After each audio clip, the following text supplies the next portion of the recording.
मेघा का ये आखिरी साल था स्कूल का। उसके बाद मेघा कॉलेज जाने वाली है। पर मेघा का कद छोटा था। बच्चे उसे बॉनी बॉनी बोलकर चिढ़ाया करते थे। ये बॉनी तो मेरे कमर के नीचे आती है। मेरे छोटे भाई की लंबाई तेरे से ज्यादा है बाटली। अब तो ये कॉलेज जाने वाली है, पर इसकी लंबाई तो देखो, सिर्फ 5वीं कक्षा की बच्ची इतनी है। मैं तुम लोगों की तरह लंबी नहीं हूँ, तो इसमें मेरी क्या गलती है? गलती तेरी नहीं, तेरे माँ बाप की है, जो तुझे स्कूल भेजते हैं। जो बोलना है मुझे बोलो। मेरे माँ पिताजी पर क्यों जाते हो?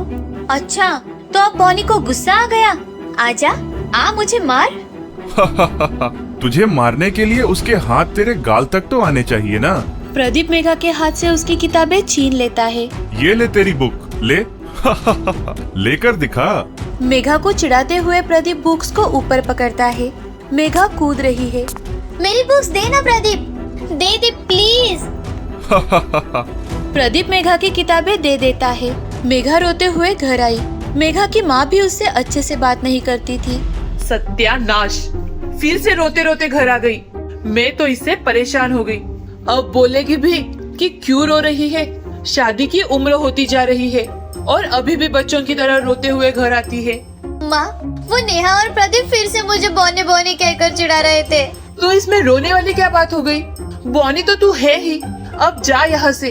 भगवान जाने तुझसे शादी कौन करेगा। मेघा बॉनी थी, लेकिन फिर भी उसके पापा उससे बहुत ज्यादा प्यार करते थे। पापा, आप चलो ना नेहा और प्रदीप के घर और उन्हें डांटिए ना। बेटी, मैं आज तो तेरे साथ चलूंगा, पर आगे क्या करेगी? नेहा और प्रदीप जैसे लोग दुनिया के हर कोने में हैं। किस किस पे मैं चिल्लाता रहूंगा? इन सबको जवाब तुझे ही देना होगा। तुझे ही बहादुर बनना होगा। पापा, अब मुझे पढ़ाई नहीं करनी है। तभी मेघा की माँ वहाँ आ जाती है। वाह, पहली बार तूने कुछ अकलमंदी वाली बात की है। अब जल्दी से तेरे हाथ पीले कर दूंगी मैं। मुझे शादी भी नहीं करनी है। तो तू क्या करना चाहती है? पापा, मुझे खाना बनाना बहुत ज्यादा पसंद है। मुझे खुद का ढाबा खोलना है, अपने पैरों पर खड़ा होना है। सुनिए जी, आप ऐसा कुछ नहीं करेंगे। ये खाना कैसे बनाएगी? इसके तो हाथ तक चूल्हे तक नहीं पहुंच पाते। अरे थोड़ी देर चुप रहोगी? मेघा, तू सच में ढाबा चलाएगी ना? वैसे छोले भटूरे तो तू बहुत स्वादिष्ट बनाती है। हाँ पापा, पर कुछ दिनों तक आपको मेरी मदद करनी होगी। ठीक है।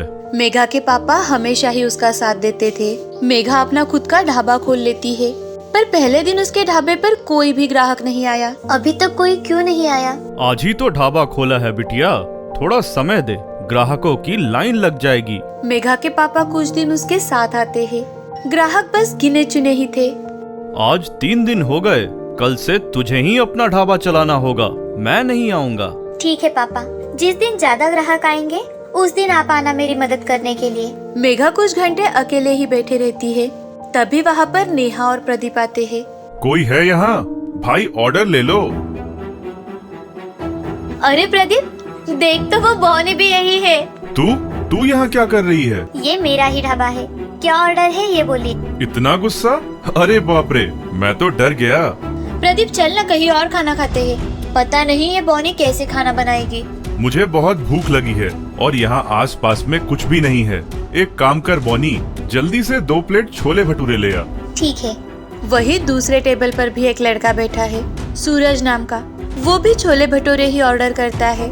मेघा दोनों टेबल पर छोले भटूरे लाकर दे देती है। प्रदीप को बहुत जोरों से भूख लगी थी, तो वो झट से छोले भटूरे चख कर। अरे बॉनी, तू छोले भटूरे तो मस्त बनाती है। कुछ भी बोल रहा है। इसके हाथ कहाँ पहुँचते होंगे खाना बनाने के लिए? कोई बावर्ची रखा होगा इसने। हाँ, ये हो सकता है।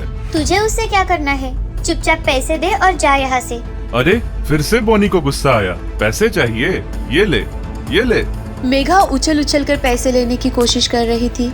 ये सब कुछ सूरज पीछे से देख रहा था। सूरज आता है और प्रदीप के हाथ से पैसे छीनकर मेघा को दे देता है। इंसान होकर जानवरों जैसी हरकतें क्यों कर रहे हो? मेघा कुछ करने की कोशिश तो कर रही है ना। तुम दोनों की तरह अपने माँ बाप के पैसे तो नहीं उड़ा रही। तुम उसकी मदद नहीं कर सकते तो कम से कम उसकी तकलीफ मत बढ़ाओ। सूरज की बातें सुनकर नेहा और प्रदीप चुपचाप वहाँ से चले जाते हैं। आपका बहुत बहुत शुक्रिया। आप बहुत अच्छा छोले भटूरे बनाते हो। मैं आपके ढाबे का एक वीडियो बनाकर अपलोड कर दूंगा। उम्मीद है बहुत लोग आएंगे। सूरज ने मेघा के छोले भटूरे वाली वीडियो सोशल मीडिया पर अपलोड कर दी।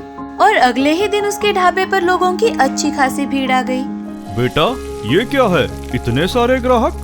हाँ पापा, जल्दी जल्दी से हाथ चलाइए, सबको छोले भटूरे खाने हैं। इसके बाद मेघा की जिंदगी संवर गई। उसका ढाबा बड़ा हो गया, वो बहुत मशहूर हो गई और 2 साल बाद उसकी शादी भी हो गई एक बहुत ही अच्छे लड़के से। अंत भला तो सब भला। सुंदरपुर नाम के गांव में मनोहर नाम का एक किसान अपनी पत्नी शालू, बेटे मोहित और बेटी मीना के साथ रहता था। मनोहर किसान था, वो अपने खेतों में बड़ी मेहनत करता, लेकिन अब अचानक से 2 साल लगातार बारिश ना होने के कारण उसने कई जगहों से कर्जा ले रखा था। उसने गांव के साहूकार से भी पैसे ले रखे थे। तो एक दिन मनोहर शालू से, शालू, गांव का साहूकार बार बार पैसों की मांग कर रहा है, क्या करूं कुछ समझ में नहीं आ रहा। परसों तक मोहलत दी है उसने, और अगर पैसे ना दिए तो ना जाने क्या कर बैठेगा। मनोहर के ऐसे कहते ही शालू एक डिब्बा खोलती है और उसमें से झुमके निकालकर, मेरे तो सारे गहने बेच दिए हैं हमने, लेकिन हाँ, मीना के लिए मैंने 3 साल पहले रमेश काका के खेतों में जाकर झुमके बनवाए थे, अगर आप वो बेच दो तो।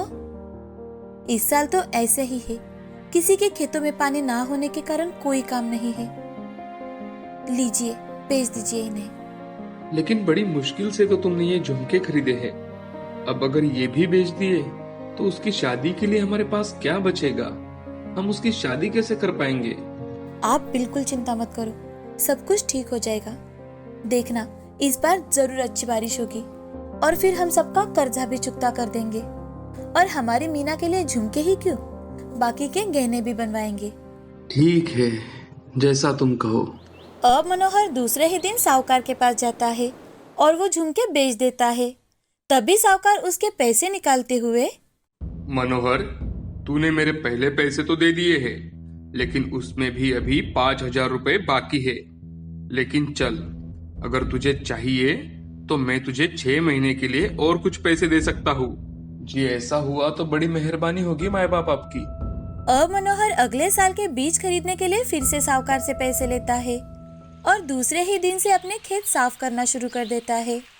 पहली बारिश आते ही गांव के सारे किसान बीज बोना शुरू कर देते हैं, लेकिन इस साल फिर से बारिश कहाँ गायब हो जाती है पता ही नहीं चलता।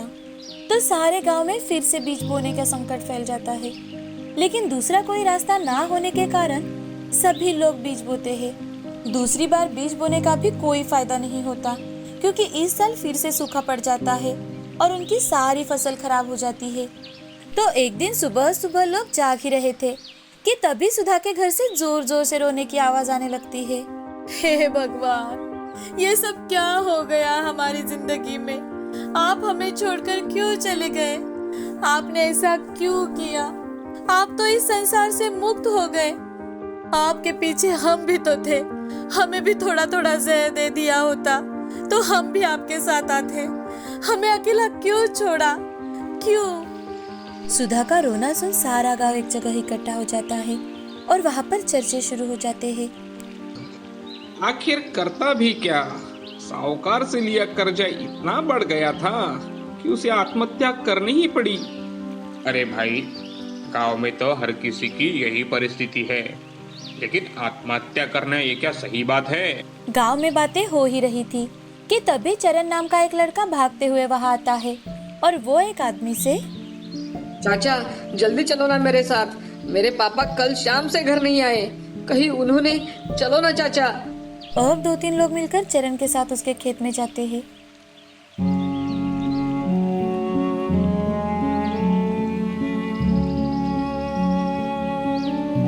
आज पूरे गांव में मायूसी फैली हुई थी। सारे लोग उन दोनों का अंतिम संस्कार कर घर लौट आते हैं। घर आकर मनोहर, शालू, अब ये आत्महत्या का सत्र शुरू हो चुका है।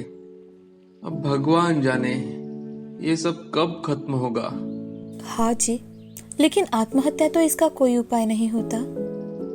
शालू, आज वो लोग गए हैं, भगवान ना करे अगर अगले साल भी ऐसा ही सूखा पड़ा तो न जाने हम पर भी। मनोहर बोल ही रहा था कि तभी शालू मनोहर के शब्द तोड़ते हुए, बस बस, ये जिंदगी सिर्फ एक बार ही मिलती है, बार बार नहीं। अगर ऐसी नौबत भी आती है तो हम कहीं और जाकर बस जाएंगे और वही कुछ और काम कर लेंगे। अब सभी मन ना होते हुए भी थोड़ा बहुत खाना खाकर सो जाते हैं। मनोहर के बेटे मोहित ने मनोहर और शालू की बातें सुन ली थी। मोहित 11वीं कक्षा में पढ़ता था। उसे साइंस में बड़ी ही रुचि थी। वो नए नए एक्सपेरिमेंट किया करता था। अपनी माँ पिताजी की बातें सुनकर वो बहुत घबराता है और घबराते हुए मन ही मन, हे भगवान, मेरे माँ पिताजी को हमेशा सुखी रखना। उनके मन में कभी भी आत्महत्या जैसे विचार आने मत देना भगवान। प्लीज भगवान, उन्हें हमेशा हिम्मत दिए रखना। अब दूसरे दिन से मनोहर जब भी खेतों में जाने निकलता तो मोहित भी उसी के साथ खेतों में जाता। तो एक दिन मनोहर, मोहित बेटे, तू हर रोज मेरे साथ खेतों में आता है, तो तू पढ़ाई कैसे करेगा बेटा? किसान बनने में कोई फायदा नहीं है बेटा। पढ़ लिख कर बड़ा आदमी बन जाएगा तो कम से कम हमें इस दर्द भरी दुनिया से तो बाहर निकल पाएगा। हाँ पिताजी, इसलिए तो मैं आपके साथ हर रोज खेतों में आता हूँ। मोहित कुछ एक्सपेरिमेंट करते करते कहता है। वो एक जगह छोटा गड्ढा कर उसमें प्लास्टिक डालकर पानी डालकर देख रहा था कि वो कितने दिनों तक ये पानी इस्तेमाल कर सकता है। अब वो खेतों में एक बड़ा और चौड़ा गड्ढा बनाना शुरू कर देता है, जिसे देख मनोहर,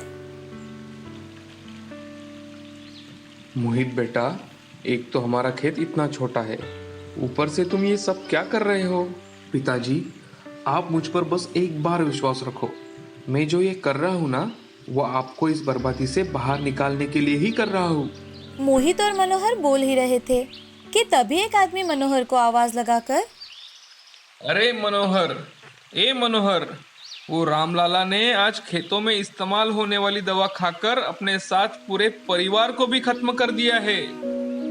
अरे ये क्या कह रहे हो भाई? अरे हाँ, अभी तो वहीं से आ रहा हूँ। पता नहीं ये नसीब कहाँ लेकर जाएगा हमें भाई।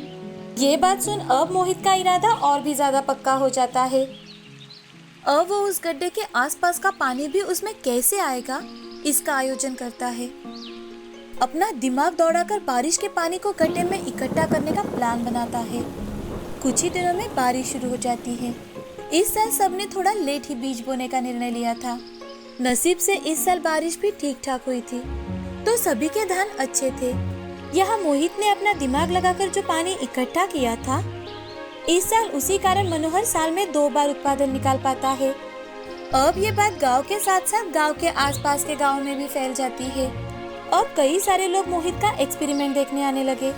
लोग उसी प्रकार खेतों में पानी इकट्ठा करने लगे। साथ ही साथ मोहित ने अपने गांव वालों की सहायता से अपने गांव के पास वाली पहाड़ों पर जगह जगह पानी का बहाव रोकने के लिए गड्ढे बनाए और इसी कारण पहाड़ों से आने वाला पानी बहकर ना जाकर उन्हीं गड्ढों में भरने लगा और इसी कारण धीरे धीरे उनके गांव के कुएं भी भरने लगे, उसमें भी पानी आने लगा। धीरे धीरे कर जमीन में पानी की मात्रा बढ़ने लगी और कभी सूखा पड़ने वाला गांव, आत्महत्या करने वाले लोग, इस नाम से जिनकी पहचान थी, अब वो बदलकर खेतों की सोने की चिड़िया बन चुकी है। अब सभी और खुशियाँ ही खुशियाँ फैली हुई है। अब चाहे एक साल बारिश ना भी हो तो भी सुंदरखेड़ गांव या फिर आसपास के गांव को कोई फर्क नहीं पड़ता था। मोहित की हिम्मत, मेहनत और दिमाग के कारण गांव वालों को कभी सूखे का सामना नहीं करना पड़ा।